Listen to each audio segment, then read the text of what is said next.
반갑습니다. 명기대학교 김형준입니다. 국정감사가 부활된 지 25년 됐습니다.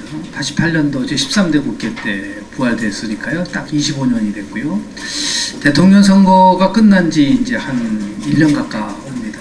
지겹게 들은 얘기가 새정치, 정치 쇄신하겠다는 얘기인데 지금 그 약속은 지켜지지 않고 있습니다.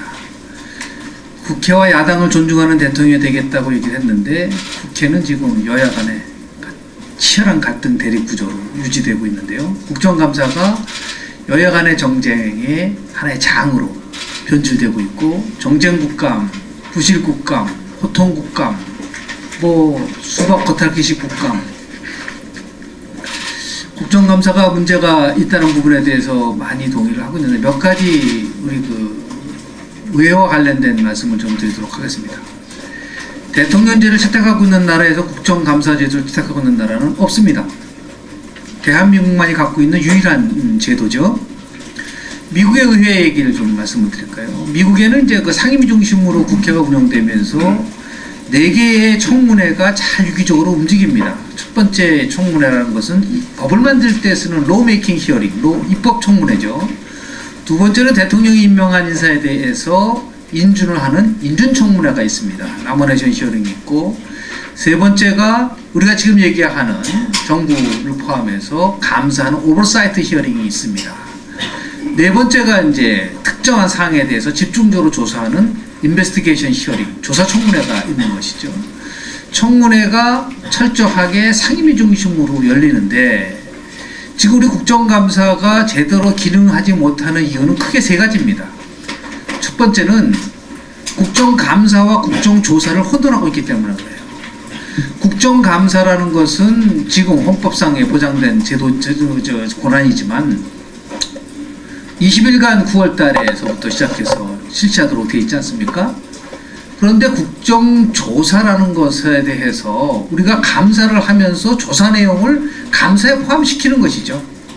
우리가 어저께 국정감사에서 법제사법위원회에서 지금 국정원 댓글 문제와 관련돼서 수사팀장하고 지검장이 치열하게 논쟁을 벌였죠. 100% 국정조사감입니다. 국정감사에 대한 사항이 아니에요. 지금 우리 그런 문제가 많죠. LLL 문제 또는 더 나아가서 동양증권에 관련된 문제 다 국정조사감입니다. 과연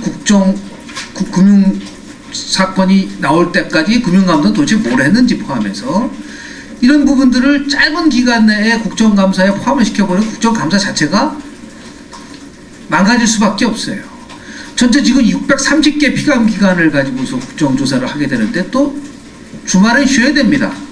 실제적으로 약 한 16일간 동안 600개 이상의 기관을 가지고 감찰을 한다면 상임위당 매일 3개 내지 4개, 많은 데는 7개는 8개, 의원당 20분 얘기를 하게 돼 있는데 현재 같은 상황 속에서 국정감사가 효율적이고 생산적으로 되기를 바라는 것은 남자가 아기를 낳으라는 거랑 똑같습니다. 불가능하다. 근데 문제는 뭐냐면 국정감사가 문제가 있기 때문에 바꿔야 된다는 얘기는 오늘 내일의 문제가 아니지 않습니까? 2008년도 김영호 국회의장이 있을 때 우리 여기 김영호 교수님도 계시지만 국회 운영제도 개선 자문위원회를 만들었습니다. 2년간 연구를 해서 보고서를 제출해줬어요. 거기에도 국정감사의 효율적 방안에 대해서 다 나와 있습니다. 문제는 뭐냐면 왜 안 지켜지냐는 거죠. 지금 국회의원들이 자신의 특권을 내놓지 않으려고 하기 때문에 생기는 문제, 더 나아가서 정치 쇄신 문제에 대해서 별로 의지가 없기 때문에 나타나는 현상들, 이런 것들이거든요. 즉 국정조사와 국정감사를 혼돈하고 있는 부분도 있지만, 두 번째는 뭐냐면 대한민국에서 국정조사를 발동할 수 있는 여건이 너무 지나치게 경직되어 있다는 겁니다. 국정조사라는 건 잘 아시다시피 국회 내에서 본회의의 통과를 받아야 됩니다. 과반수 이상이에요. 현재 같은 상황 속에서는 여당이 인정해주지 않으면 국정조사를 할 수가 없습니다.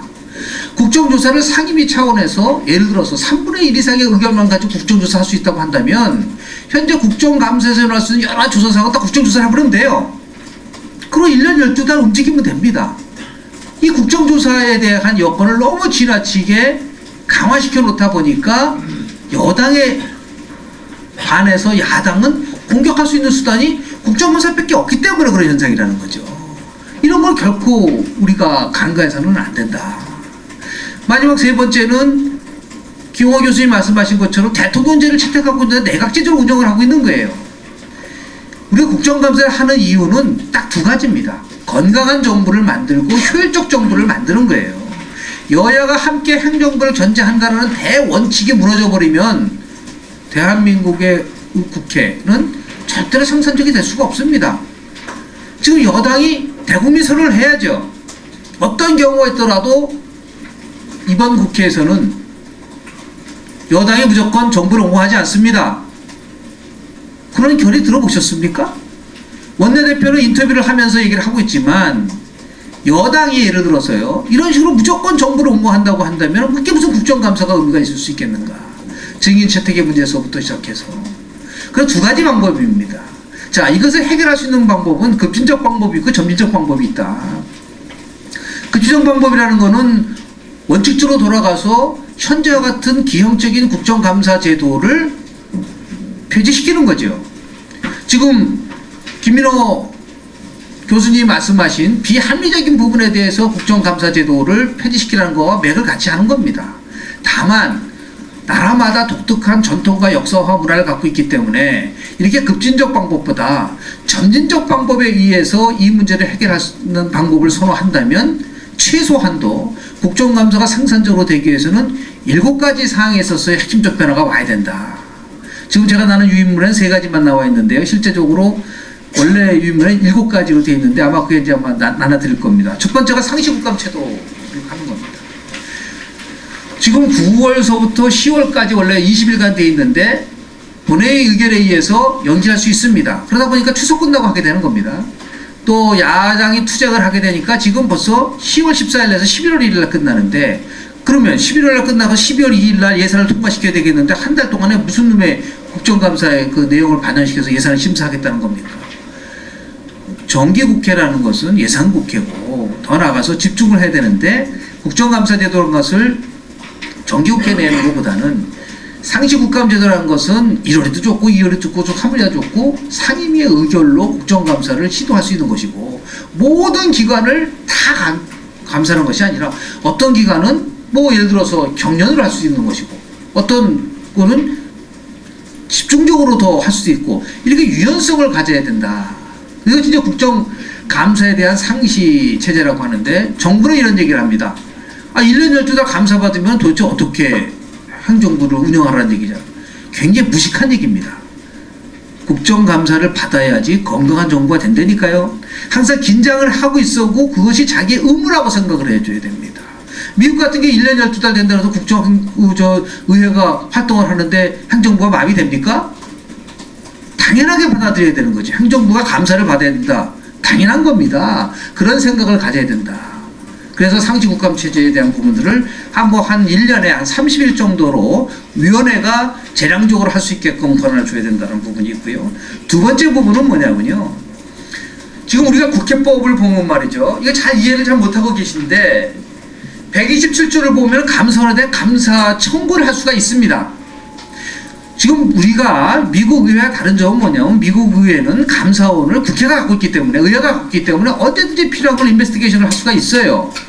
지금 우리는 감사원이 정부 소관으로 되어 있기 때문에 효율적 감사가 안 되기 때문에 이 새로 국회법을 만들어서 이게 문제가 됐다면 언제든지 수시로 감사 청구를 할 수 있고 감사 청구가 이루어지면 감사원은 그 감사 결과 3개월 이내에 국회에 보고하게 되어 있습니다.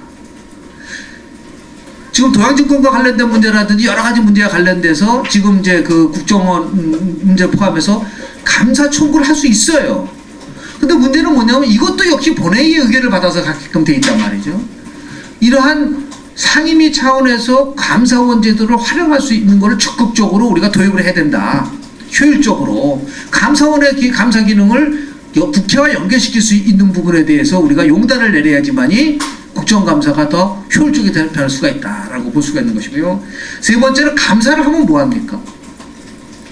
끝나면 끝이에요. 원래 국정감사 사전 사후 통제권을 강화해야 됩니다. 지금 의원분들도 말이죠. 감사를 하기 전에 작년에 시행됐던 시정사항이 이루어졌는지 안 이루어졌는지를 먼저 감사를 해야죠. 그런 거 들어보셨습니까? 전혀 못 들어봤잖아요. 작년에 감사한 내용이 제대로 됐는지에 대해서 원래대로라면 내년 2월 달에요. 이 시행사항에 관련돼서 정부 보고하게 돼 있어요. 그 보고 내용을 한번 보세요. 정말 황당합니다. 적극적 조치를 취하겠습니다. 충분히 고려하겠습니다. 이거로 끝나버립니다. 이래서 국정감사가 의미가 없다. 사후에 어떻게 시행사항이 요구사항이 제대로 진행되고 있는지 없는지를 끊임없이 감사를 해야 된다. 이렇게 하기 위해서 국회 입법조사처라든지 국회 예산처를 통해서 국감에서 시정된 요구사항이 이루어지는지 안 이루어지는 역할을 부여해야 된다고 보는 것이죠. 왜 국회 전문 보좌 기구이기 때문에. 그래서 만약에 감사가 시정사항의 만약에 되지 않았을 때는 장관을 해임할 수 있는 권한까지 줘야 된다는 것이죠. 공공기업의 그 장을 해임시킬 수 있는 권한을 명시해야 된다. 그만큼 국정감사에 대한 아주 굉장히 무서움을 보여줘야 된다라는 거가 있고요. 더 나아가서 지금 묻지마신 무분별한 직위 채택 안 됩니다. 지금 국정감사에서 기업이라든지 언론인을 불러가지고서 국정감사 하는 거는 국정감사의 정신을 훼손하는 거예요. 그 국정조사에서는 얼마든지 부를 수 있습니다. 사항에 관련돼서. 그런데 조금 전에 제가 말씀드린 것처럼 감사에 대한 부분과 조사에 대한 부분을 호도하고 있기 때문에 지금 무분별하게 다 불러가지고 어떤 경우는 호통치고 어떤 경우에는 민원성의 해결 방안 얘기도 하고 이런 식의 그 증인 선택에 대한 문제는 분명히 잘못된 부분이라고 볼 수가 있는 것이고요. 또 하나는 국회의원들의 자료 제출 요구에 대한 실효성이 확보돼야 됩니다. 이 부분이 지금 많은 부분 속에서 가려져 있는데 이게 무슨 얘기냐면요. 국회 증언감정에 관한 법률하고 다른 법률하고 충돌을 하고 있어요. 예를 들어 금융실명제 때문에 개인의 정보의 자료를 비밀보호에 의해서 제출을 하지 않을 수가 있습니다. 자, 그럴 경우에 이 문제를 어떻게 해결할 것이냐는 것이죠. 자료에 대한 문제도 마찬가지죠. 이 문제 같은 경우는 개인적 문제이기 때문에 놔줄 수가 없다라고 얘기했을 때 다 그런 식으로 피해 나갑니다. 정부가. 이 자료 실효성 확보 방안에 대해서 치열하게 고민해 본 적이 있느냐. 요구만 했지 그것을 제도화해서 반드시 자료를 내게 할 수 있는 방법들이 과연 이루어지고 있는 것이냐. 그에 대한 방안으로 해당 사항에 관련돼서는 만약 계속적인 것이 아니라 일정한 기간 내에는 허용할 수 있는 법률적 검토도 이루어져야 된다고 보는 것이고요. 여섯 번째는 뭐냐면 이 국회의원 특권 내려놓게 해야죠. 정몽준 전 대표가 본인이 이런 표현을 했죠. 아니 무슨 뭐 기업인들이 죄졌습니까? 전부 다 와서 굉장히 오랫동안 머무르게 하고 더 이상 얘기하지 못하게 하고 이런 부분들에 대한 것들도 사라져야 된다라는 부분들이 있고요. 마지막 7번째는 뭐냐면 국정감사의 자료를 왜 개인이 혼자서 취득을 하고 혼자서 사용을 하냐는 것입니다. 국정감사 자료에 대한 효율적 DB 체제가 만들어져야 된다는 것이죠. 그리고 어떤 요구사항에 대한 부분들도 있어야 되는데 지금은 각자 전부 다 자기가 혼자서 갖고 있어요. 그러니까 중복적으로 자료를 유출할 수밖에 없습니다.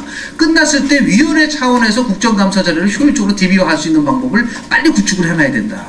상시 국감체부터 시작을 해서 더 나아가서 지금 우리가 얘기하는 여러 가지 그 사항들, 그러니까 국회 감사 청구 제도를 강화하고 국정감사 결과에 대한 사전 통제를 강화시키고 또 자료 제출 요건에 대한 실효성을 확보하고 묻지마시 무분별한 이러한 그 증인 신청 개선 사항을 개선하고 국회의원 특권 내려놓기, 더 나아가서 효율적 DB 구축, 이 부분은 결국은 점진적인 방안인데 이거 하겠습니까? 의원들이 안 합니다.